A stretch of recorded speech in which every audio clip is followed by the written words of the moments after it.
Teatro, para quem não conhece, é terapêutico. Teatro, para quem não conhece, é festa e conhecimento. Descanso solene do dia do trabalho e incêndio das consciências. Teatro, para quem não conhece, é uma oportunidade de transformação. E é com este começo maravilhoso que a gente começa o nosso podcast de hoje conversando com ele, que é ator, diretor e escritor, Nelson Baskerville.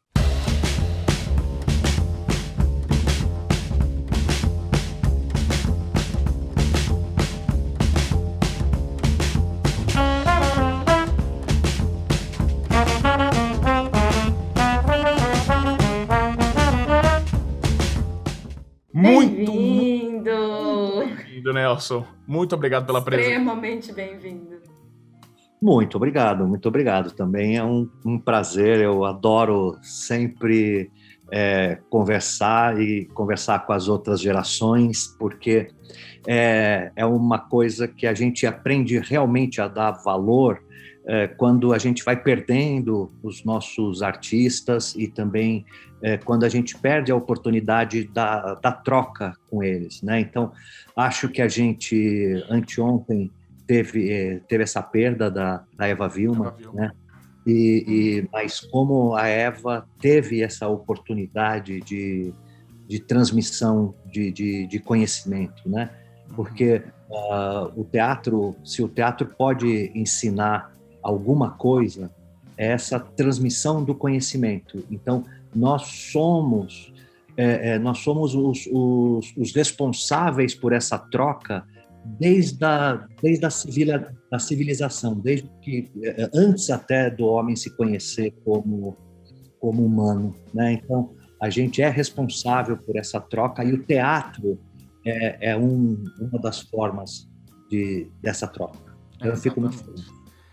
Obrigado mais uma vez, e foi até bom você puxar esse papo. Eu tava conversando com amigos meus atores essa semana, que a gente perdeu as nossas versões brasileiras de Bette Davis e Joan Crawford, né? Que até fizeram o que terá acontecido a Baby Jane, Lisette Bruno e Eva Vilma. Então é realmente muito triste, porque nessa geração acaba nos deixando, e numa hora que talvez a gente mais precisasse dessas vozes aqui com a gente, né? Sim, é verdade. E como eu digo, como é importante, eu acho que a Eva teve essa brilhante oportunidade lá na peça da Andréa Beltrão, né, que foi agora um vídeo tão divulgado, né, e como ela deixa uma lição, né, pra gente, né, que ela vai de improviso, ela fala um texto maravilhoso, que eu até apontei nas redes, né, que parece fácil o jeito que ela fala aquele texto, parece muito fácil, é um texto dificílimo, onde ela tem o entendimento perfeito, a pontuação, respiração, é tudo perfeito e leva-se uma vida para você aprender a não fazer nada, né? É impressionante. É impressionante isso. O fazer nada do teatro, ele acaba sendo até mais complexo, não diria até nem mais complexo, mas tão complexo quanto você entrar dando um mortal, uma pirueta, né? Às vezes o simples a gente esquece de dar o valor, e como essas vozes, como esses ícones do nosso teatro faziam isso valer, né? Faziam isso acontecer de uma forma tão natural e íntegra. Antes da gente dar continuidade, só lembrando, se você está nos ouvindo no Spotify, você pode nos assistir também no YouTube, no canal do Teatro Pra Quem Não Conhece. E se você está assistindo a gente em vídeo no YouTube, lembra que você pode ouvir a gente no Spotify, certo? Muito bem. Nelson, acho que você pode começar contando pra gente como foi a introdução do teatro na sua vida. Como ele surgiu, de onde ele apareceu. Acho muito engraçado, porque a pandemia acho que me deu isso. No dia 12 de janeiro de 21 desse ano, eu completei 40 anos de carreira. Contado a partir do meu primeiro registro na carteira de trabalho, que foi com uma peça infantil escrita e dirigida pelo professor Bendramini, era produzida pelo J.C. Serrone. Então, eu fico muito feliz porque eu também fui um dos últimos dessa geração que ainda tinha registro em carteira como ator. Então, isso me enche de felicidade. Eu comecei, de certa forma, sem querer, e, ao mesmo tempo, não havia nada que me chamasse mais atenção do que ser artista. Então, acho que tem um cunho muito psicológico nisso. Eu venho de uma família praticamente disfuncional, porque eram 9 crianças, eu era o mais novo, a minha mãe morreu no meu parto, então eram filhos de várias origens ali tentando uma vida. E então eu acho que eu desenvolvi muito cedo uma necessidade de comunicação que lá na minha casa era impossível, e ao mesmo tempo também uma necessidade de estabelecer um jogo lúdico em minha volta. Então, isso até os 15, 16 anos sempre se deu em forma de brincadeiras e jogos sozinho, eu comigo mesmo, fechado em quartos e criando histórias e fantasias. Quando, em 77, uma professora de organização e normas, eu estudei em escola de estado, no Primo Ferreira, em Santos. Um beijo para minha terra natal. Colegas do Primo Ferreira, são muitos. Uma professora me colocou meio de castigo, porque eu tinha muita energia criativa, e ela, como castigo, me colocou no grupo de teatro amador, em 77, o grupo da escola. Castigo bom. É isso que eu ia falar, o castigo, né? Foi o castigo que mudou minha vida. E depois, paralelo a isso, eu tinha atividades na igreja também. Eu também era do grupo de jovens católicos.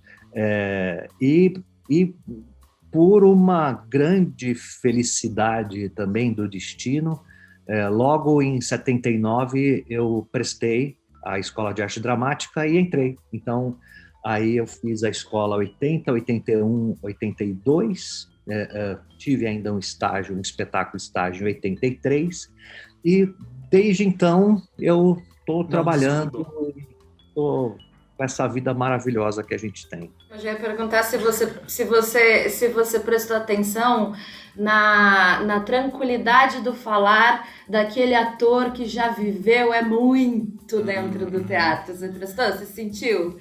Eu senti porque eu tenho... Nelson, eu tenho essa característica de, às vezes, eu encosto minha cabeça no travesseiro à noite e eu falo, eu acho que eu fui duro demais com alguém. Eu também sou professor de teatro, né? Também tenho meus alunos que estão aqui começando. É um curso livre, eu sou professor de curso livre de teatro. Mas são aquelas pessoas que chegam aqui acreditando que é de uma forma e a gente tem que lapidar um pouquinho pra achar que é de outra. Então eu tenho tido muitas discussões que acabam saindo pro acalorado e eu acabo... Cara, começa uma discussão, eu sou daquele que bate de frente, que não, porque não é assim, não concordo com isso, tal, e eu chego em casa e penso, cara, por que eu só não falei isso com tranquilidade, sabe? E eu acho que o seu discurso é ótimo pra isso, pra você ver como a experiência na profissão, eu acho que a primeira coisa que ela vai nos trazer é isso, essa tranquilidade de poder falar sobre ela, né, com gabarito. Sim, E eu achei curioso também que você falou que o professor colocou no grupo de teatro como castigo. E a gente vem muito dessa infância, dessa forma que a gente é criado de criança arteira, né? A criança arteira é o que tá fazendo algo errado. Você acha que a gente tá próximo de mudar isso? Você acha que a gente tá conseguindo desvencilhar essa imagem? Nossa, tá muito. Eu acho que a minha época ainda, a criança era um adulto que não estava pronto, era alguém que ainda ia viver, né? Então, enquanto criança, a gente não tinha voz, não tinha palavra. Para vocês terem uma ideia, eu apanhava de professor, né? no primário, a gente tomava puxão de orelha, tomava chute, o professor tinha. Então, você imagina que hoje quase que também vai para o outro lado, né? Mas hoje é inadmissível. Então, eu tenho muita admiração, porque eu converso com crianças hoje e eu falo, pô, eu adquiri um cachorro agora na pandemia. Ótimo. Depois eu mostro Traz ele. Pra gente ver. Então ele está comigo há uns 8 meses, mais ou menos, e eu digo que ele já recebeu mais beijo do que eu do meu pai em 20 anos. Então,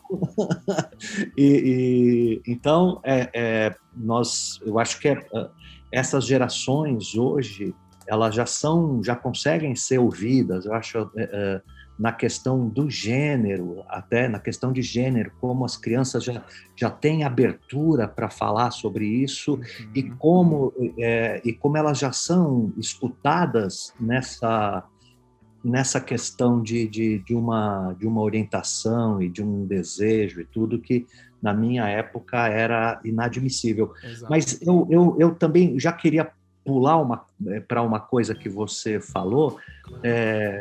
Cara, eu sou professor há 30 anos, eu tenho 40 de carreira e 30, eu dou aula há 30 anos, sendo que 20 anos foi ali no Teatro Escola Célia Helena. E então, uma das coisas que você falou é que no começo parecia que eu tinha que impor alguma coisa para aquelas crianças, adolescentes, né? Porque o Célia Helena era basicamente uma escola para adolescentes. E justamente numa fase que eles passavam para adultos. Então, hoje, às vezes, alunos me perguntam, você ainda joga sapato? Como é que pode? Eu joguei sapato, mas eu não jogava para acertar. Mas eu acho que tinha essa questão da aprendizagem no teatro, que veio muito do Antunes e de diretores anteriores, assim, de um certo estoicismo, que era uma coisa de aprender pelo sofrimento e tudo. Na pancada, né?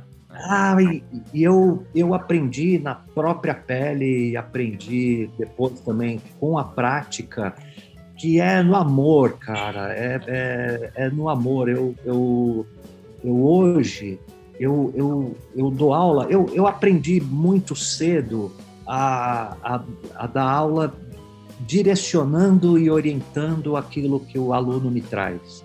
Sim. Isso sim, sem ter uma fórmula, porque não tem, porque acho que tentaram impor muitas fórmulas, acho que no teatro, na própria educação, né, ainda mais, eu vim de uma educação militar, né, que é uma loucura. Eu fui educado durante o período militar, né, e então essa coisa, eu acho que é isso, cara. É engraçado porque eu aprendo tanto mais e eu também me soltei tanto mais aprendendo usar as coisas que vêm de mim, sabe? E aproveitar realmente o que o autor, o que o ator, artista, atriz está trazendo para a gente, que eu acho que é o mais importante, que eu acho que é aí também que a gente vai criar alguma coisa nova. Desenvolver juntos, né? Sim, é verdade. Tem uma coisa que me passa pela cabeça com isso, é que sempre que eu também tive um treinamento, vamos dizer, um tanto quanto rígido, se a gente for falar da forma assim, né, dentro do teatro. Passei por professores, mestres e diretores bastante rígidos, eu creio que o Ivan também tenha passado, e a gente, depois de um tempo, entende, quando a gente se coloca na posição de professor, hoje em dia, né, que a gente está nessa posição de professor, que existem outras maneiras também de fazer isso, de falar de teatro, de trazer o teatro, de trabalhar o teatro com os atores que estão chegando, sem precisar a gente arrancar na obrigatoriedade aquilo de dentro deles, né? E sim ajudar aquilo a desenvolver. Eu falo muito disso porque eu sou atriz e sou recentemente terapeuta, me formando psicóloga, então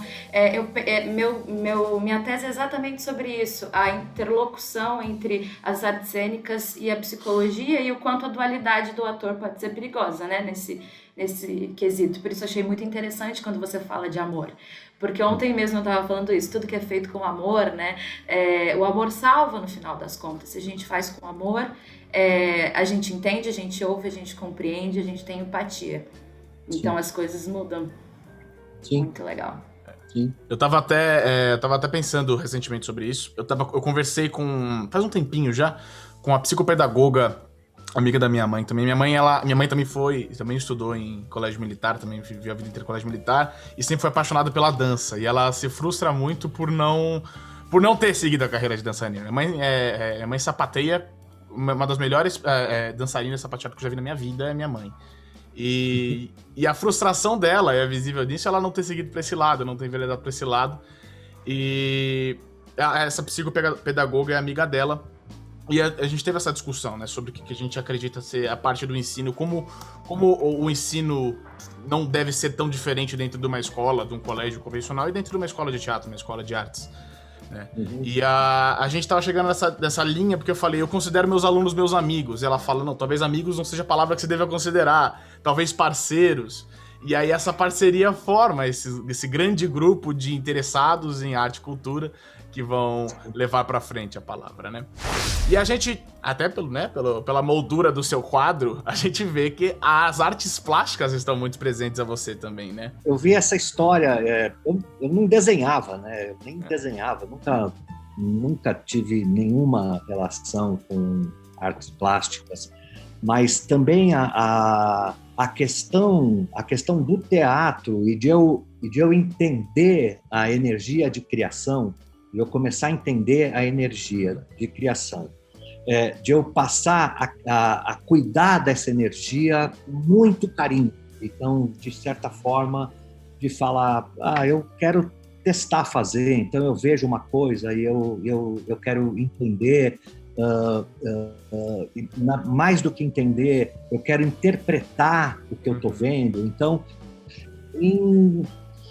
eu acho que eu tive uma primeira crise, eu tive uma crise de depressão, primeiro em 90 e poucos, e aí eu comecei, assim, também, do nada, eu comecei a fazer escultura em argila, em 90 e poucos, então tive uma fase que eu fiz bastante coisa, depois eu passei a fazer máscara de argila, forma de argila, gesso e látex, comecei a mexer com isso, então depois começou a ser uma coisa que eu fui desenvolvendo paralelo à minha vida, e também fui percebendo que eu comecei a desenhar nos cadernos de anotações de direção. Então, hoje eu até estou fazendo um trabalho sobre isso, as anotações que eu tenho nos meus cadernos e os desenhos.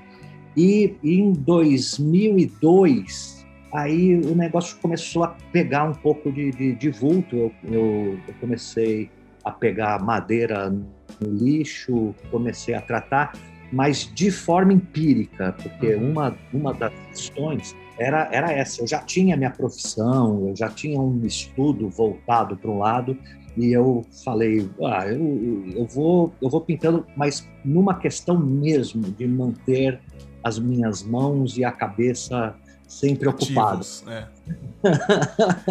Mas é legal porque junta muito com o teatro, né? Não são opostos, eu acho, na minha opinião. Eu acho que complementa, né? São complementares também, acho. São bem complementares.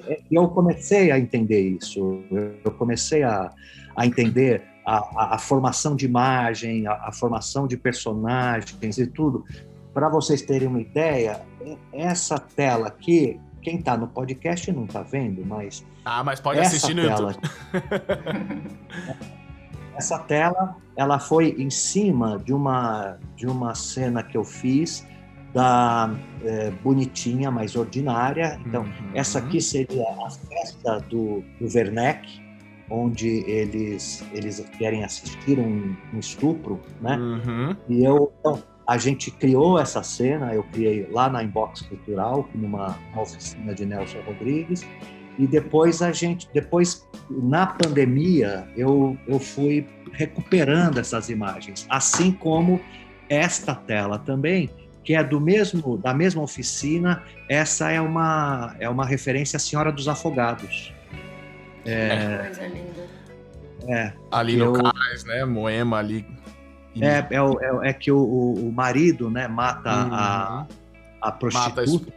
Da prostituta. Mata a prostituta que quer deitar na cama nupcial no dia do casamento, né? E que é amante dele, né? Então, para não estragar o casamento, ele eu tava considerando eu tava dando spoiler do final da peça já, pra quem não leu. Eu tava considerando a última morte. Eu ia até perguntar das mãos. Então, aqui é anterior. É anterior, é a primeira. Aqui é uma cena é um flashback. E não deixa de ser spoiler também, né? Porque a gente não tem essa resposta até a metade da leitura. Então... É verdade. Mas é engraçado porque Senhora dos Afogados é minha obra favorita de Nelson, de longe, assim. Eu acho que foi a primeira vez que eu tive um contato com o Nelson de forma mais direta. Na verdade, meu primeiro contato com o Nelson foi em álbum de família, com 14 anos. Eu me choquei um pouco, mas foi bem interessante, E eu tive a oportunidade de participar de uma montagem com direção do Marco Antônio Brás, de Senhora dos Afogados. Então foi bem legal, assim. Foi um trabalho bem interessante, eu fui Paulo, e foi algo bem transformador pra mim. E você tem um histórico com o Nelson até bastante interessante, bastante forte. Eu até queria destacar o 17 vezes Nelson, né? Que foi um trabalho de conseguir compilar essas 17 peças em um conteúdo só. Eu acredito que tenha sido um desafio absurdo. Como é que foi? Fala um pouquinho pra gente como é que foi esse processo. Cara, então, muito, muito interessante salientar que no Célia Helena eu vinha trabalhando todo semestre, alguma turma queria fazer Nelson Rodrigues. Então, a minha aproximação com o Nelson foi muito nesse tempo de professor, onde eu montava peças, montava cenas, e numa das turmas eu fiz essa experiência, o 17 vezes Nelson, e também aí em 2005 eu decidi uma turma que eu me dava muito bem na escola, que era a Flávia Lorenzi, a Ana Cecília Junqueira e o Felipe Sherman, e a gente então decidiu formar a companhia, que é a Anticatártica Teatral, que hoje a gente chama de AKK, porque ninguém consegue falar Anticatártica. A gente estava falando disso um pouco antes de começar aqui. Peraí que a gente estava lendo e é anticatártica, agora foi. Ela parece um trava-língua, né? Mas que legal. Justamente a gente estava trabalhando o conceito do estranhamento, né? Em relação à catarse, né? Ao reconhecimento e ao envolvimento emocional. Então, a primeira experiência que eu decidi fazer foi o 17 vezes Nelson 1, porque, né, foram 2 espetáculos que eu fiz. O 17-1, O Inferno de Todos Nós, onde a gente classificou, primeiro, colocando o Nelson Rodrigues como um autor épico. Então, aplicando a estrutura épica ao Nelson, né? Porque se você for ver, o Nelson tem o speaker do Vestido de Noiva, ele também tem um apresentador no álbum de família, né? Ele tem voz off e tudo, e aí você usando também a rubrica, também você coloca o Nelson num expediente épico. Então, a primeira experiência foi essa, a gente colocou, como a gente fazia no porão do Teatro Fábrica. Eu não sei se é essa experiência que vocês estão se referindo, porque eu tive 2 experiências, né? Então, o primeiro foi o Inferno de Todos Nós, que eu colocava nós colocávamos o Nelson Rodrigues no Inferno do Dante, né? Então, Sim. cada cena passava por um estágio do inferno do Dante Alighieri. Então, todos eram pecadores, todos tinham ido para o inferno, então cada um agia. Então, isso foi ótimo, porque toda a parte física foi feita em cima dos castigos, dos lugares onde eles estavam, né? Então, tem pés que queimam, aglomerações e tudo. Bom, e esse foi o espetáculo que marcou a companhia. A minha companhia, ela é uma companhia que tem o nome é estranho e ela tem um comportamento estranho, porque a gente se junta quando quer.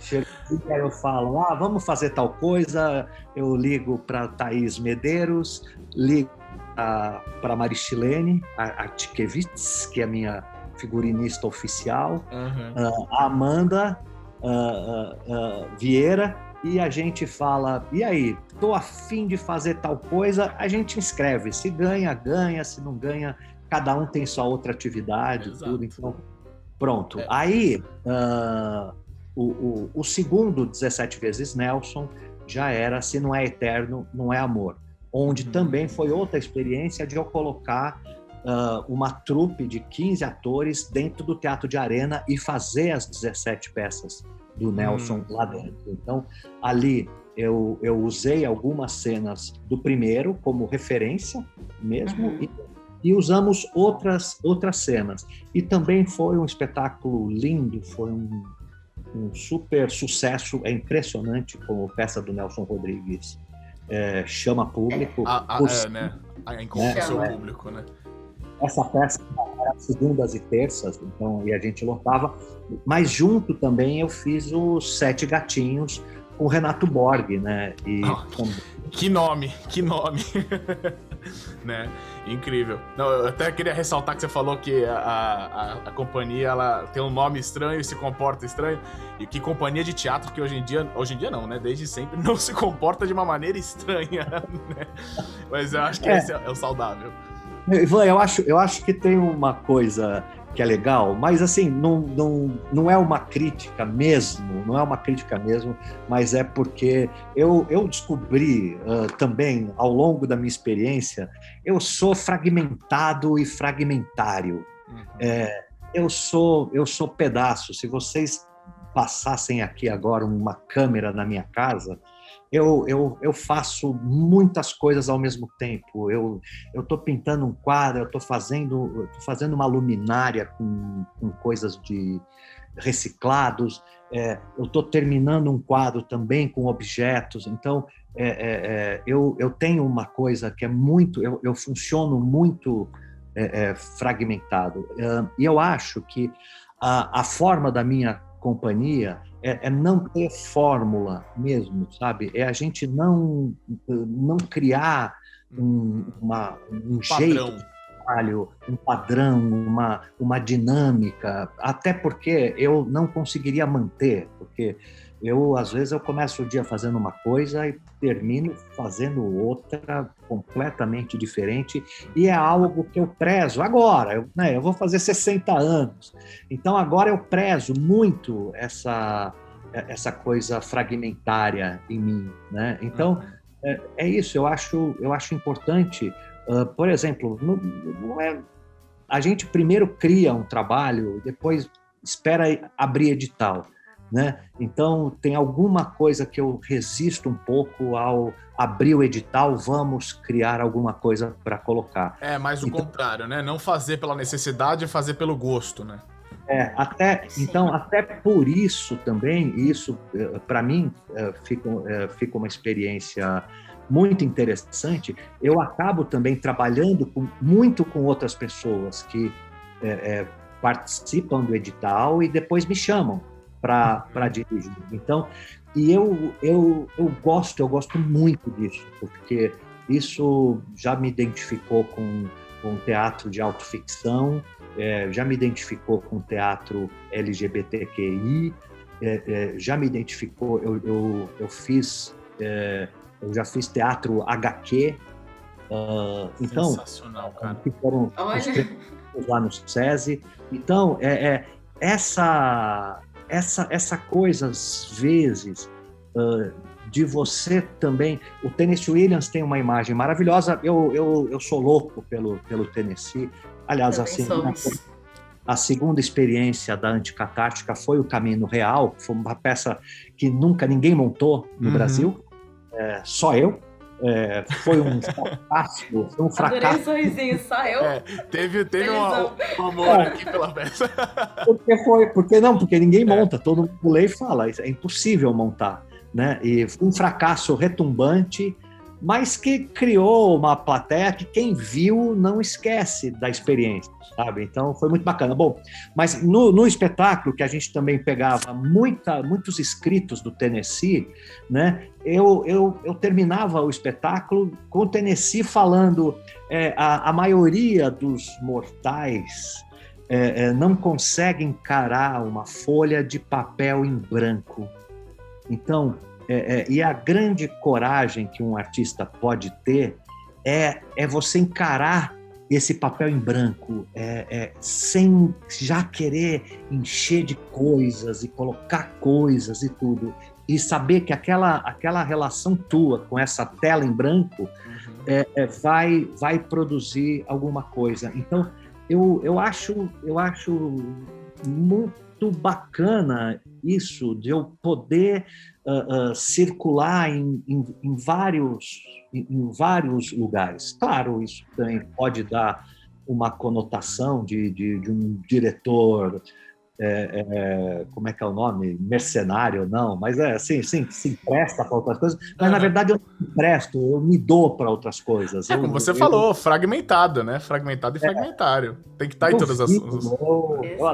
Eu acabei de dirigir agora, está agora em fase de finalização, porque também virou um pouco cinema, né? Então, eu acho isso... eu achei uma loucura isso, mas sobre Elefantes e Coelhos, do René Piazentin, que é um grande professor, que eu amo, adoro como pessoa, como autor, e eu mudei o nome da peça para Elefantes, só Elefantes, e a nossa experiência foi toda em chroma key. A gente foi fazendo e vamos... assim, teatro, vai ser virtual? Vamos ousar? Vamos fazer uma coisa que pode ser que seja um grande desastre. Mas o que eu senti é que os atores, a equipe, se envolveu tanto e estamos tão envolvidos, sabe? Porque aí é uma coisa que a gente filmou todo o espetáculo, assim, com cortina verde, filmamos todo o espetáculo e agora a gente está ou desenhando ou colocando maquetes como cenário e encaixando o cenário nos atores. Então, sei lá, pode ser que isso seja uma experiência que vá para um buraco, mas pode ser uma experiência que o que eu prezo é isso. Experimental, né? Eu nunca vi isso, então vamos fazer. Exato, eu concordo completamente. Inclusive, achei muito legal, desde já achei a ideia muito legal. Porque vocês estão fazendo esse processo de teatro filmado num teatro mesmo? Ou vocês estão usando um... Não. Na verdade, foi na casa da Carol Mafra, da Caroline Mafra, que é a atriz, uma das produtoras. Era a casa que mais dava para a gente mexer. Ótimo. Mas foram os 3 atores filmar e o nosso filmmaker, o nosso diretor de fotografia, o André Grinvask, que também já está trabalhando comigo também há um tempo. Uhum. Então a gente fez toda essa experiência na casa dela, mas assim, super... Eles ficaram um tempo lá de quarentena, então fizemos também da forma super segura. Eu mesmo não tive contato com eles, nem eu, nem Telume, que é responsável pelo cenário. Nossa, mas eu já tô ansiosíssimo pra assistir. Elefantes, tô né? super curiosa. Quando que Elefantes vem pro mundo? Já tem data? Vai ser inaugurado aqui? Avisar pra gente? Não, então, aí a gente deixou tudo pronto, é Aldir Blanc, né? A gente deixou tudo para o final de abril. Na véspera, liberou. Aí, nossa, aí o André falou, o cara que agora está editando, ele falou, agora vai me dar um tempo, então, para fazer perfeito. Fazer com então, calma, né? A gente ainda está limpando imagem. Eu acho que vai levar ainda um mês para sair. Pensando no nome da sua companhia anticatártica, pensando em catarse em si, e pensando nas vezes que eu entrei num teatro e eu saí modificada, porque, né, essas vezes a gente nunca esquece. Já até sei o que vem, uma já dessas tá vezes aqui. toca no meu coração sempre, porque eu entrei de um jeito e eu saí transformada, e foi o Luiz Antônio Gabriela. Sim. E eu gostaria muito de saber um pouco de como foi tratar desse assunto no teatro. Bom, a primeira coisa eu tenho um orgulho muito grande de ter feito isso. Eu tenho uma felicidade muito grande, porque a gente está conversando há 45 minutos e falando de várias outras coisas, né? Mas o Luiz Antônio vem, o Luiz Antônio sou eu, é uma parte da minha vida, é uma coisa muito importante e significou um movimento muito importante meu. Eu acho que eu também entrei em entendimento. Eu acho que a gente chama do processo de individuação, sabe? Luiz Antônio foi quando as coisas todas se juntaram e não à toa, né? Como eu estava falando para vocês, Luiz Antônio não foi feito com a minha companhia, né? Luiz Antônio foi feito com a Mungunzá, mas que, de certa forma, eu tenho parte da criação da Mungunzá também, né? Porque eu fui a primeira pessoa que eles procuraram. Quando eles me procuraram, a Mungunzá não era essa formação, então a formação de Luiz Antônio Gabriela aconteceu no primeiro espetáculo com eles, que foi Porque a Criança Cozinha na Polenta, que eu também adaptei e dirigi, e também indiquei pessoas que tinham sido minhas alunas, a Verônica, que tinha trabalhado no Célia também. Então, a formação da Mungunzá foi muito junto comigo, né? E foi um outro processo. A gente já estava procurando um espetáculo para fazer, decidimos que iríamos fazer um segundo espetáculo depois da Criança na Polenta, e eu fui para o Rio. No Rio, a minha irmã foi passar uns dias comigo, e foi a primeira vez que a gente sentou e teve coragem de contar um para o outro as experiências que cada um tinha passado com a Gabriela, né? E já é um caso, né? Porque eu não conheci Gabriela, né? Eu conheci o Luiz Antônio, né? A Gabriela eu não conheci. Então, pela primeira vez, a gente pôde conversar. Ela tinha ido para a Espanha atrás da Gabriela. Ela pegou a Gabriela bem doente, então ela cuidou da irmã, e ainda voltou, e ainda a Gabriela ainda estava viva. Elas trocaram correspondências. Então, o espetáculo é feito dessas, né, correspondências, documentos, tudo.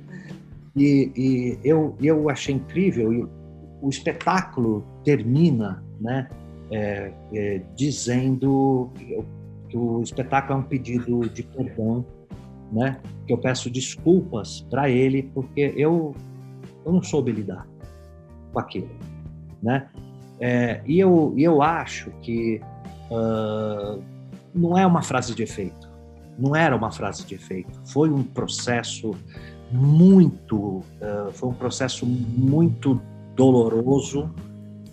Ele era muito dolorido para mim, porque você ter a oportunidade de representar momentos da sua vida com seus familiares é psicodrama, né? A parte era psicodrama. Bom, eu acho que foi o que aconteceu também. A Mugunzá, eles aprenderam a tocar instrumentos, porque eu pedi que era muito importante que eles tocassem instrumentos. Foi um espetáculo gestado em 9, 10 meses de ensaios. Foi um processo muito rico, muito lindo. E aí, sobre a questão da catarse que você falou, a coisa linda, né? É porque Luiz Antônio, se fosse um drama, ia ser um drama insuportável, né? Ninguém ia passar dos 15 minutos de peça, porque a pessoa ia se acabar, né?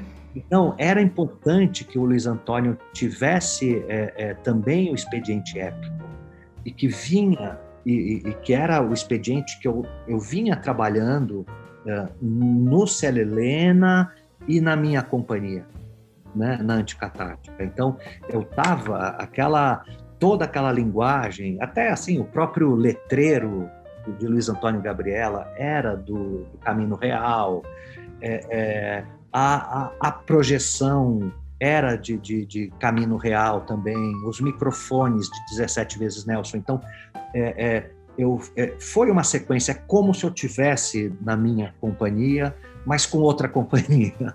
Então, era uma coisa que eu falava, né? De brincadeira, claro, que é um épico que não deu certo, né? Porque ele é altamente catártico. No final das contas, ele causa o que a tragédia traz, né? Que é a catarse. Altamente. Então, mas até uma coisa que também ele é uma tragédia. Eu ia questionar, né? Isso, se você consideraria ele uma tragédia. Sim, ele é uma tragédia. E o Brecht trata a tragédia também, né? Ele fala sobre a tragédia e ele está tentando, através do épico, recuperar o que a tragédia era para o grego, né? Que, nas palavras do Roland Barthes, que foi o que eu abri hoje a nossa conversa do teatro, para quem não conhece, é festa e conhecimento, descanso solene do tempo que você trabalhou e incêndio das consciências, né?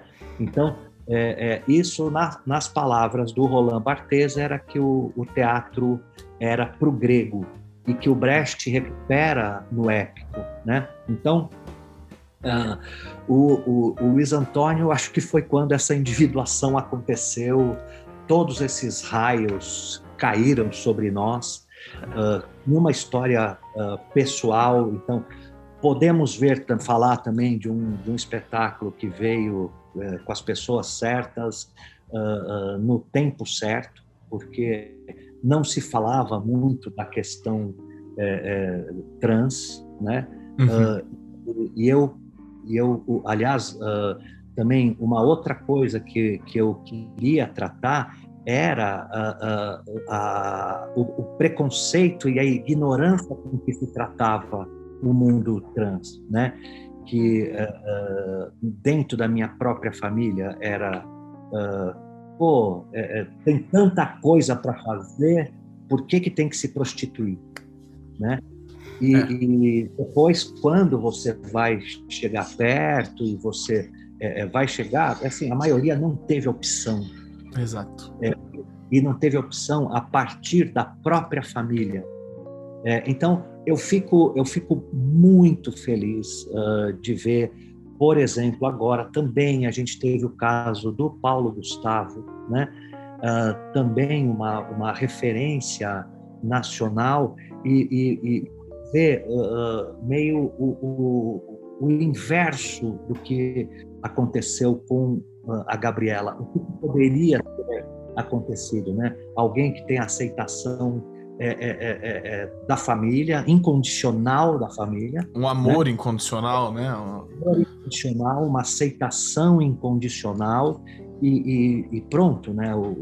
Com o grande sucesso que ele alcançou, o trabalho que ele fez também na aceitação dentro das famílias, né? Porque a questão trans, ela começa na escola, na família, começam a ser pessoas que sofrem dentro da própria família. Existem casos de abusos sexuais dentro da própria família. Então, eu acho que o Luiz Antônio, ele remexeu essa questão, e, poxa vida, é uma felicidade, porque foi visto por muita gente, é um espetáculo. Exato. Que fez mais de 300 apresentações, viajou o Brasil, teve uma ida para fora tímida, mas foi para fora. Eu acho que também aconteceu uma questão muito importante com o Luiz Antônio, que foi a questão do transfake, que foi levantada, a Renata Carvalho levantou essa questão com o espetáculo, que nós tínhamos um ator cis representando uma trans. E aí, a primeira defesa nossa foi, poxa, mas a gente está usando expediente épico, a gente, o espetáculo, ele foi feito dentro de uma companhia, então a escolha recaiu na companhia. Eu no espetáculo, como personagem, eu sou representado por uma mulher, então nós não tínhamos coincidência de gênero, mas também nessa mesma conversa com a companhia que a gente falou sobre isso, mas não é isso que está sendo tratado. O que está sendo tratado é abrir espaço, ceder o espaço. Você deixar o espaço onde você estava ocupando. Isso é abrir mão do seu privilégio, é você abrir mão. E aí, eu acho que aconteceu uma coisa linda, porque a nossa reação foi convidar a Fábia Miraços para fazer a Gabriela. Então, o Marcos Felipe ficou onde o Luiz Antônio era Luiz Antônio, e na transformação para a Gabriela a gente colocou a Fábia, e que eu acho que o espetáculo ele se revigorou, revitalizou a temática novamente, até pela demonstração que a gente deu do que a gente queria fazer. Realmente, foi um dia, eu falei, Luiz Antônio foi feito por uma pessoa que foi silenciada a vida inteira e que nós estávamos dando voz, finalmente. E aí, quando alguém pede voz, a gente fecharia isso? Exato, então, né? A questão foi, não, tá certo. E eu adorei, eu vi um depoimento da Renata, que eu fiquei muito emocionado, porque aí, na estreia da Fábia, a gente assistiu juntas, né? A gente estava ali perto, foi a minha irmã também, ela estava, e nós todas ficamos muito emocionadas com o que tinha acontecido ali, sabe? Porque marcava, eu acho que marcou também, assim como o Luiz Antônio marcou um território na questão trans, eu acho que a gente marcou um outro território ali no abrir-se, sabe? Abrir-se para outras vozes, abrir-se. Eu não sou o detentor do entendimento trans, até por causa da minha questão cis de fala e tudo. Né? Exato. Eu acho muito legal essa conversa, porque eu tenho isso desde de quando eu comecei a efetivamente dar aula de teatro, quando eu comecei a ter esse contato mais para esse lado. Eu tenho na minha cabeça que o meu divisor de águas foi Luiz Antônio Gabriela. Eu vi esse espetáculo com 17 anos, eu vi a primeira versão ainda, eu não tinha visto com a Fábia. Quero ver. Inclusive, se você tiver pretensão de retornar com o espetáculo, por favor, baldes d'água do lado da cadeira, porque eu chorei igual uma criança.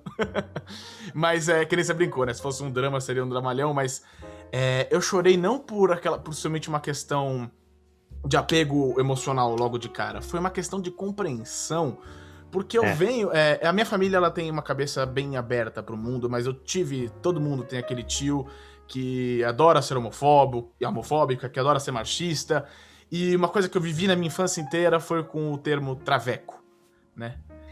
E como eu vi um mundo de outra forma a partir do momento em que Luiz Antônio entrou na minha vida, porque, cara, inaugurou pra mim uma visão que eu talvez não tivesse do mundo ali, um adolescente de 17 anos, sabe? E a peça me marcou, eu até destaco não somente por essa discussão, eu vi 2 vezes, porque eu falei, eu não vi somente o que eu vi, peraí, eu preciso respirar. E eu voltei ao teatro, eu vi quando era ali perto do Minhocão, eu esqueci o nome do espaço. Lá mesmo. Folias. Oi, perdão? Folias. No Folias, foi no Folias, exatamente. E eu vi as 2 vezes lá, e a segunda vez eu fui tentar assistir com essa compreensão mais técnica. Eu falei, o que eu achei tão absurdo aqui, que eu falei, não é possível que esse espetáculo tenha me levado tanto pra tantos pensamentos. E ele me destacou uma questão técnica muito forte também, que foi, acho que muito do que você falou, do fragmentado, no espetáculo que ele é... Até então eu tinha muito contato com teatro realista, uma pegada muito mais tátil, né? Você facilmente compreendeu o que você tá vendo ali. E foi a primeira vez em que eu tive uma obra que eu pessoalmente diria ser expressionista em muitos quesitos, né? Ela se desconstrói. E ela me trouxe um conforto, não conforto na zona de conforto, mas me fez bem estar vendo aquilo, né? Me fez bem ao mesmo tempo que me deu um soco forte na cara e falou, olha, cara, toma uma realidade. E eu tenho primeiro que agradecer por ter feito... pelo trabalho, parabenizar você pelo trabalho. Imagino que como você falou, você se orgulha muito. Imagino, eu me orgulharia também. Gostaria eu de poder um dia fazer um espetáculo que me orgulhe tanto.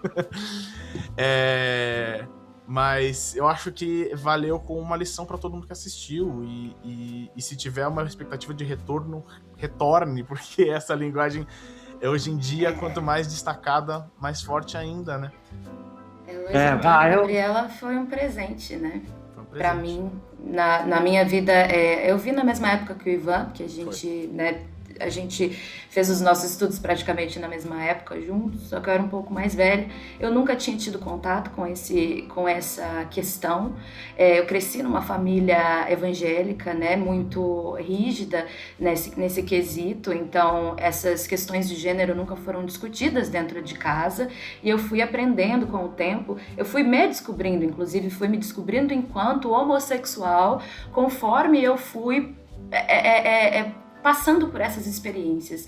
Aliás, o teatro me trouxe essa abertura, inclusive, de poder ser quem eu sou com mais propriedade, né? Então, ver aquilo num palco e depois você usou a palavra, Nelson, individuação, que eu achei maravilhoso, porque eu pensei em sincronicidade no meu caso. Porque no meu caso foi uma grande sincronicidade, essa peça apareceu, eu entendi uma questão completamente que para mim nunca foi claro, e anos depois eu conheci uma das pessoas mais importantes da minha vida, que passou por uma transformação similar, e eu soube e tive a oportunidade de dar esse apoio, estar ali para essa pessoa com todo o amor do mundo e com toda a empatia do mundo, porque eu já tinha aprendido isso de alguma outra forma. Então, para mim, foi um grande presente e uma grande sincronicidade na vida. Sim, poxa, é lindo. Então, eu acho que a gente falando para artistas jovens, né?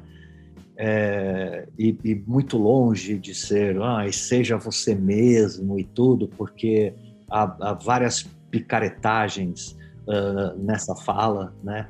Mas o que eu falo que é quase parecido, o que você tem é muito bom. Use o que você tem. Porque eu consegui realizar 2 oficinas no ano passado de autoficção, então, que resultaram das Tripas Coração, que eram 20 solos, é um projeto chamado Solos em Confinamento, e um segundo projeto com 24 solos, chamado Terminal Só. É impressionante, porque o que eu pude trabalhar com essas atrizes, eu falo no feminino, porque eram mulheres na sua maioria,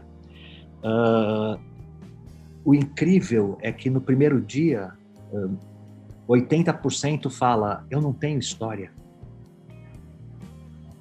E 3 meses depois, as pessoas estão falando, meu Deus, isso não é uma história?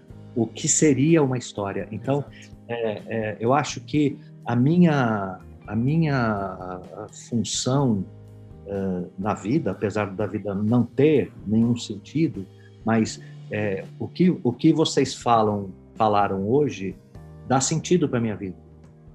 Total, e eu espero que vocês tenham isso também com pessoas que vocês passam isso, né? Que um dia vocês escutem isso, porque isso me deixa extremamente confortado, né?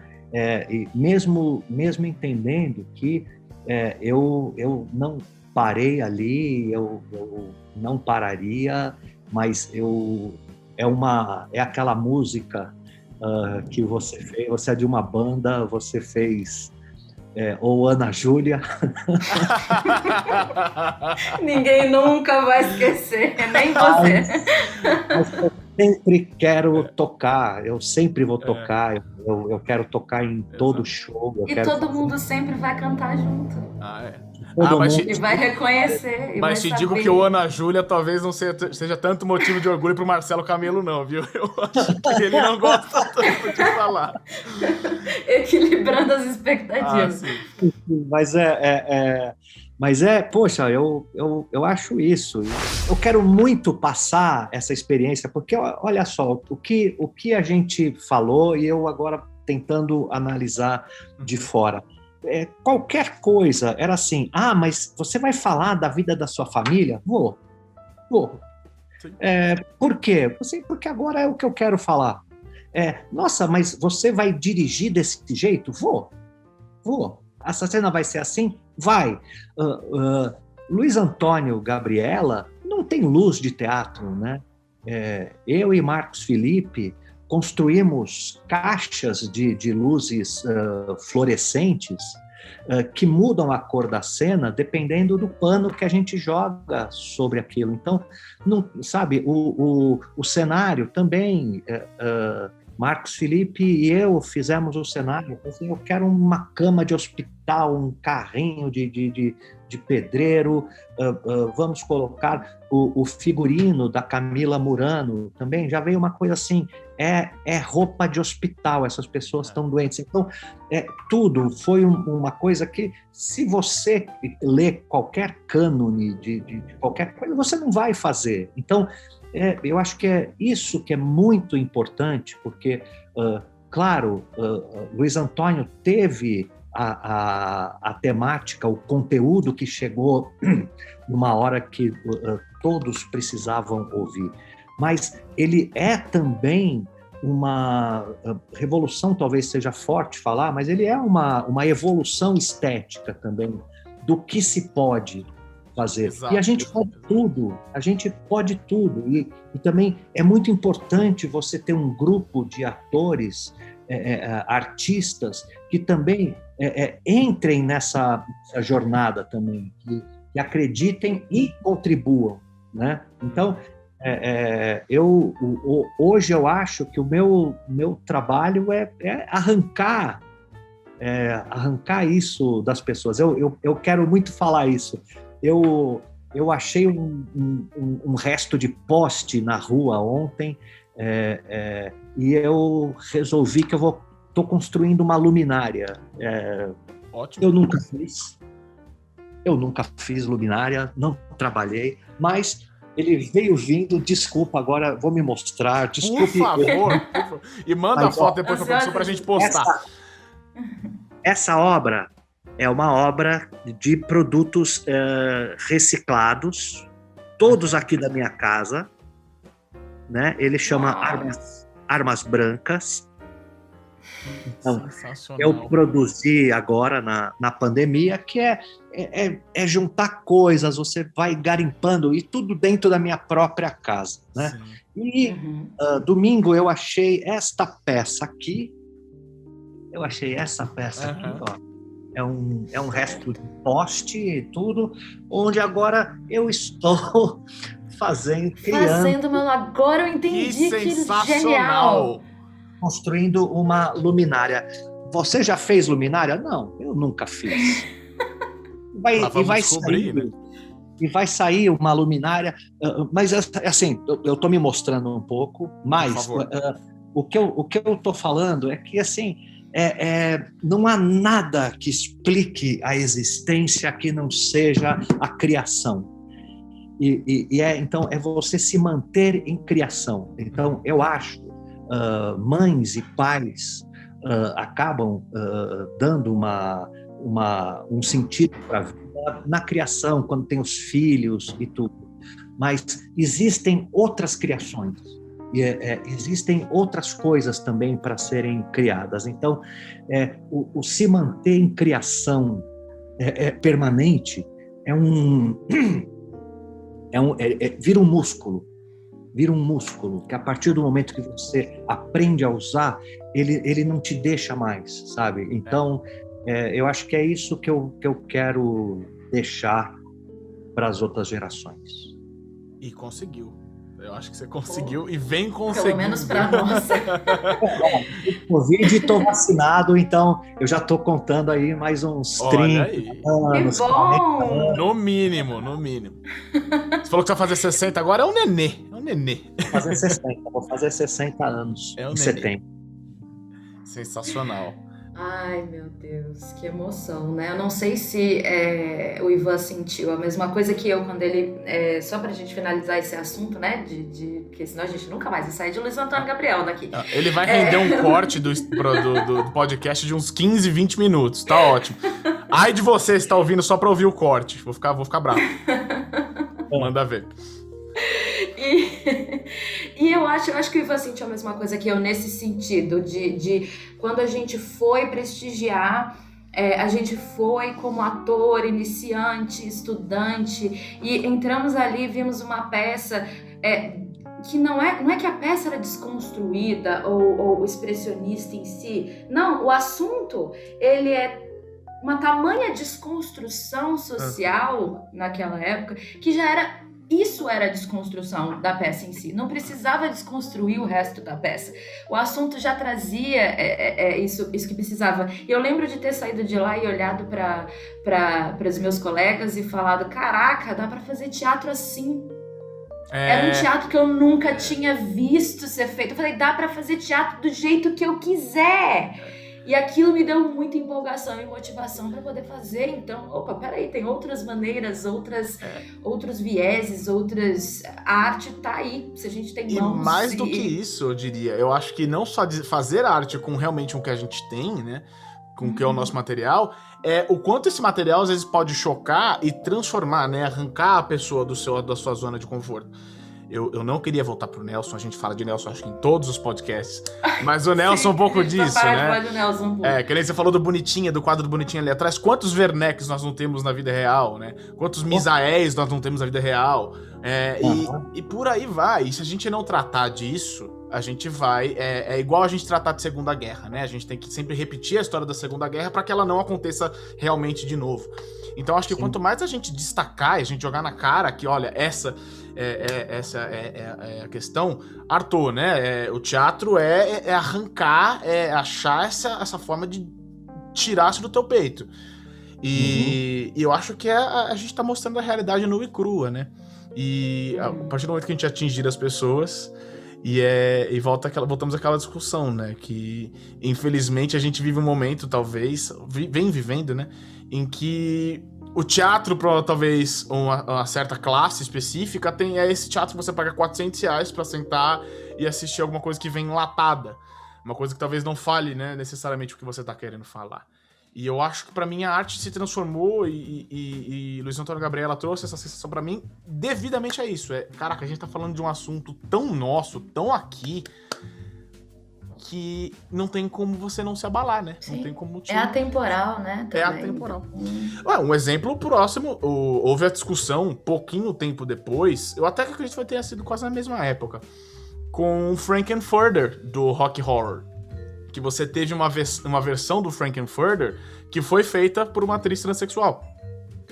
E gerou uma discussão absurda, que não, mas o Frank tem que ser um homem cis, se vestindo como uma pessoa transexual. Cara, não tem uma regra, não tá escrito no gibi, tipo, você faz aqui, e aí, você pode gostar da versão, pode não gostar, aí gosto é uma questão muito mais pessoal, né? Mas não existe um gibi, não existe uma regra ali acontecendo. Não. E mostra também bastante que hoje em dia a gente tem essa oportunidade de pegar, por exemplo, de ter um ator que teve a oportunidade, um ator trans, que teve a oportunidade de estudar e fazer e estar em uma companhia e estar trabalhando com a arte. Hoje a gente vê isso, naquela época a gente via menos, aquilo era muito mais marginalizado, era o submundo do teatro, era isso, era aquilo, e não, né, a questão da transexualidade, ela tem que sair desse submundo e vir para a luz, porque é aqui que ela faz parte. Eu acho que é aqui que a gente está chegando nesse momento. E naquele momento foi tão chocante exatamente por isso. Deu uma acordada em muita gente, né? Após o golpe da presidenta Dilma, trouxe à tona esse brasileiro perverso. E eu acho que os brasileiros agora eles estão passando por essa fase de perversidade, de serem perversos, porque a questão é toda a primeira coisa é assim, nossa, mas não tem uma atriz trans que consiga fazer isso. Talvez não tenha, mas tem. Se você procurar, tem. Porque a perversidade inicial é essa, é falar, mas não tem quem faça, né? Eu passei por uma outra experiência, também é uma outra coisa que eu faço, que eu amo, que é criação original para desenho, né? De voz original para desenho. Eu fiz o Irmão do Jorel e faço Giga Blaster também. Peraí, volta nesse assunto. Peraí que a gente chama o Irmão do Jorel. Irmão do Jorel, eu sou o dentista Léo. Eu sou o Dr. Léo. Você tá brincando comigo, eu não acredito nisso. Olha só! Sensacional, sensacional. Mas continua, depois a gente volta pra esse ponto, senão você vai acabar perdendo o fio da meia. E eu tenho o Giga Blaster, que eu sou Barba Babada. Né? O Giga Blaster ainda tá bastante... Tá ganhando espaço. Enfim... teve a discussão do filme daquele super-herói negro, que foram atores brancos que fizeram a dublagem, né? E de repente levantou-se, por quê? É um filme com atores negros. Por que eles não são dublados por atores negros? A primeira perversidade que aparece é: não existe ator negro que faça dublagem. Então, foi uma bandeira que veio com a Melissa Garcia, a diretora de dublagem, da criação, né? Porque o desenho que eu faço não é dublagem, é criação. É criação. E do Cazé, aquele que era da MTV, que ele é o produtor, o Cazé, que é o produtor, vieram de falar assim, não, então nós criamos 2 personagens feitos por atores negros. Então, que são 2 atores, o Nil Marcondes, maravilhoso, um ator maravilhoso, que é de dublagem, já faz tudo. Então, é mentira também, e é perverso, é uma mentira perversa do medo de perder espaço, ao invés de criar uma coisa que aumente o espaço de todo mundo. A gente tá tendo essa discussão de volta com esse alarde para um filme do Superman negro. E eu vejo quantidade de gente que tá se ofendendo com isso. E, cara, pelo amor de Deus. Teve esse mesmo problema com a Ariel, que vai ser a nova Ariel, porque colocaram uma atriz negra também para fazer Ariel. E por quê? Mas na história não era assim. E aí começa todo aquele... né? Aquele discurso que a gente eu gosto que na história não era assim, né? Aquele também, a história do interior, passarinho, quando balança o galho é porque quer chumbo. Então, é aquela coisa mesmo, você chacoalha, porque essas pessoas chacoalham de raiva, mas aí, nessa raiva, elas aparecem. Elas se mostram. Sabe? Então, é melhor. Então, a gente precisa chacoalhar, acho que precisa provocar mesmo para aparecer a discussão, porque o que eu falo é que essa perversidade sempre esteve, mas ela foi legitimada a partir do golpe da Dilma. Nós tínhamos uma assembleia totalmente raivosa, odiosa, odienta, né? Onde a gente começou a ouvir de bancada da bala, tem a bancada da bala, a bancada do gado, bancada, sabe? Bancada de tudo quanto é coisa. Verdadeiras máfias, né? Então, ou seja, a gente tem já um congresso, claro, existem exceções e tudo, mas eu acho que um congresso nacional não pode ter uma bancada evangélica. Eu concordo com você. Pode ter uma bancada da bala, não pode ter um grupo de pessoas que esteja lá só para liberar a arma, sabe? Então, é isso que eu acho perverso. E cabe a nós, eu acho que aí são... O Nietzsche fala, e eu adoro essa fala dele, que ele fala são necessárias pequenas ações transgressoras. Então, eu acho que a arte ela deve ser transgressora no momento que nós estamos num lugar agora que onde você pedir para uma pessoa colocar a máscara é motivo de morte, de briga e discussão. Então é isso, né? Nós voltamos, agora estão discutindo voto escrito, voto digital escrito, voto no papel. Então, sabe, assim, nós tivemos que voltar a discutir o óbvio. Né? Então, qual é o medo que a esquerda tem do voto sem impresso? Assim, é o mesmo medo de tirar o celular e voltar o bip.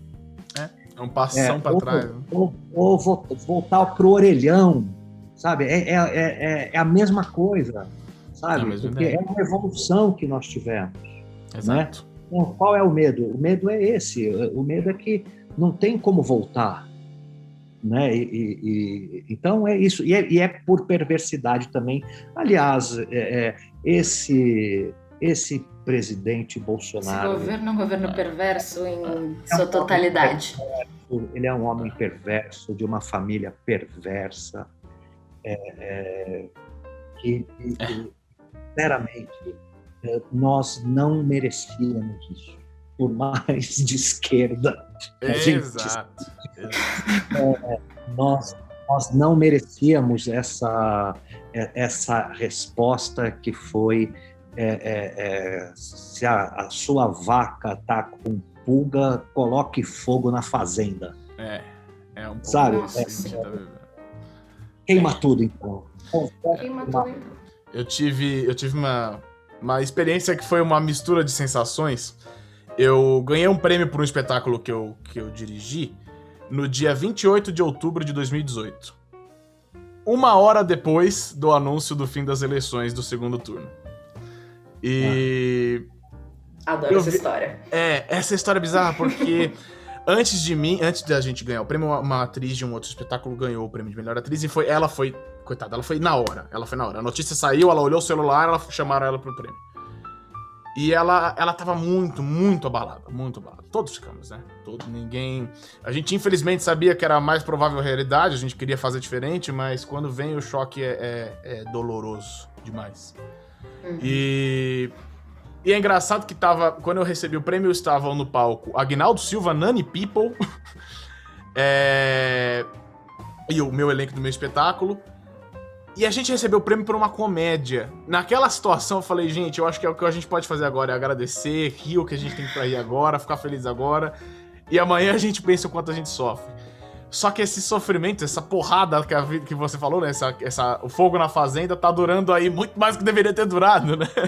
Se ninguém apagou o fogo, ele alastrou. Ninguém apagou o fogo, né? Beleza, atearam o fogo, vamos apagar? Não vamos apagar. Ele alastrou. E eu acho que, né, o nosso papel agora é fomentar essa troca, fomentar essa...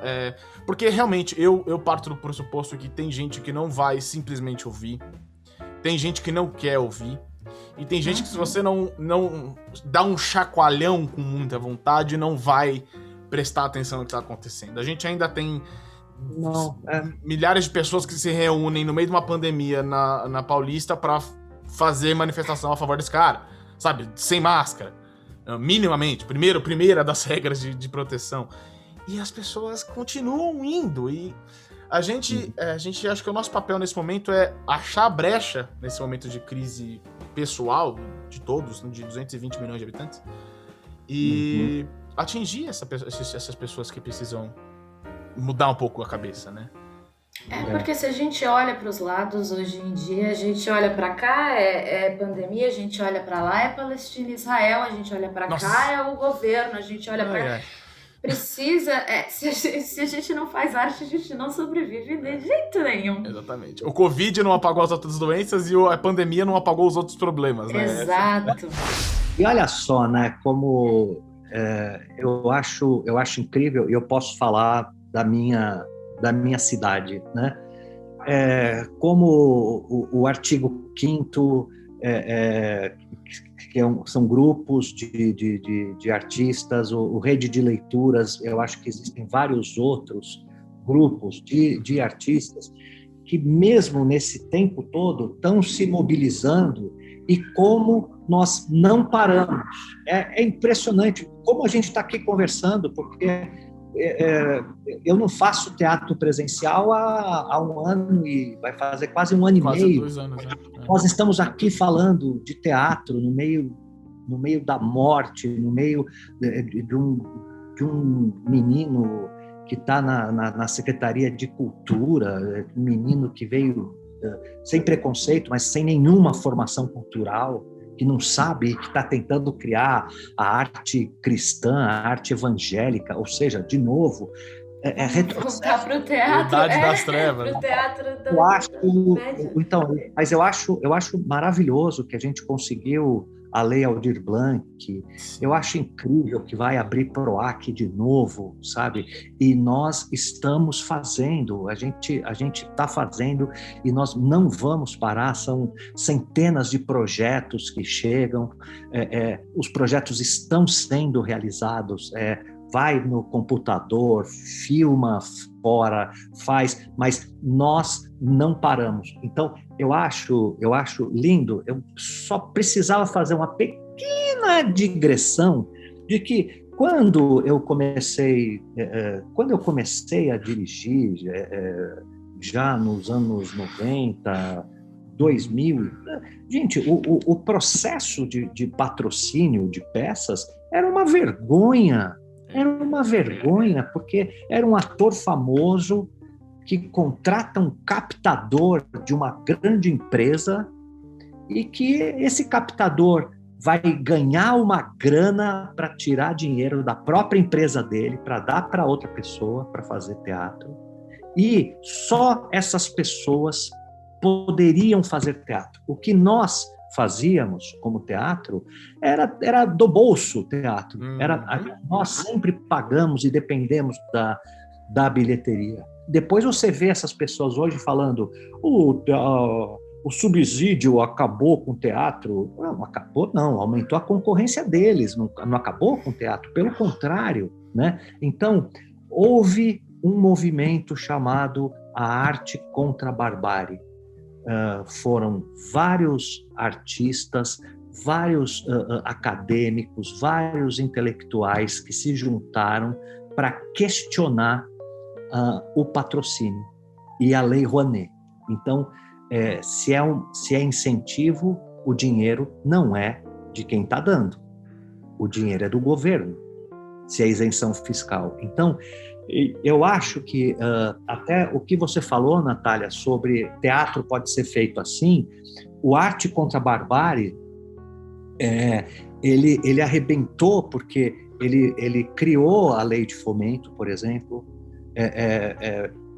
daí vieram os PROACs, então, junto a essa revolução da classe na forma de patrocínios, porque antes não tinha patrocínio, qualquer experimento que saísse da forma drama comercial, bobagem, porque também 90% era bobagem, então impulsionou muito um outro tipo de teatro, que começou aqui em São Paulo e que se alastrou para o resto do país. Embora eu acho que a produção teatral de Pernambuco é maravilhosa, a produção teatral da Bahia é maravilhosa. Então, existem outros polos que também vinham fazendo já esse teatro, que não é necessariamente o teatro comercial, e que, gente, que exista.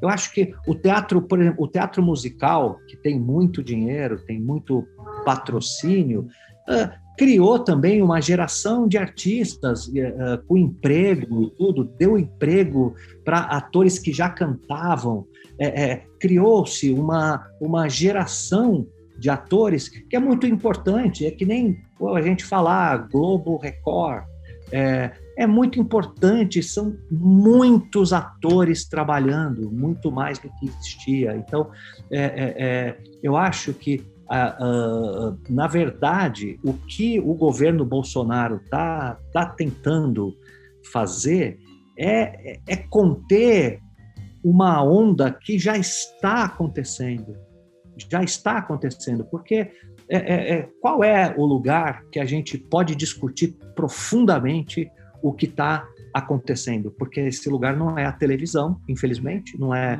o jornalismo. Aqui no teatro é o lugar que a gente pode sentar e discutir sobre isso e deixar que o público tome as suas conclusões. Então, concordo a totalmente. gente aqui está falando de distopias, de gênero, da transexualidade, a gente está falando de tudo, porque esse é o fórum, né? Esse é o espaço. E eu acho muito maravilhoso, eu acho muito importante que nós, artistas, não paramos. Nós não paramos, nós continuamos.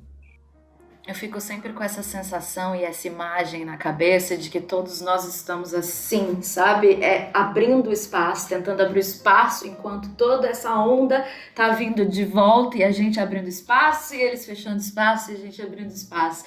Porque quanto mais espaço a gente abrir, todos os teatros acontecem, todas as TVs, os cinemas, os tipos, volta o religioso, volta o épico, volta o expressionista, todo mundo tem seu teatro. lugar, né? Todo mundo tem seu todo mundo espaço. tem seu espaço. Qual a dificuldade disso, em vez de segregar e transformar tudo em uma coisa só, né?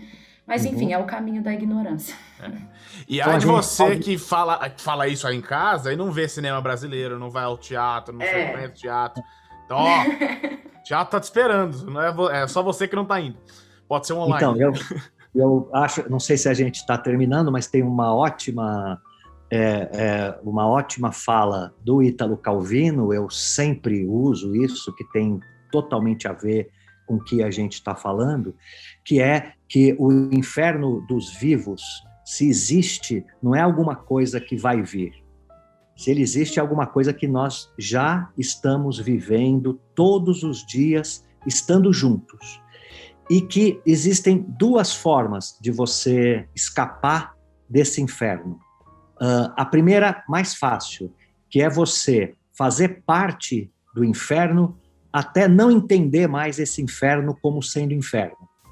E a segunda, que exige mais aprendizagem, sabedoria, cuidado e trabalho, é saber distinguir quem e o que no meio do inferno não é inferno, e preservar e abrir espaço. Nós estamos aqui, estamos vivos, tem dias que eu lamento o que aconteceu com a gente, lamento que eu vá fazer 60 anos, eu queria ver novamente um governo democrático e um governo que voltasse os olhos para as questões sociais, para o abismo social que o Brasil é. E eu espero ver, às vezes me dá um pouquinho de tristeza, impaciência e preguiça, mas também todo dia eu acordo e falo, vamos criar.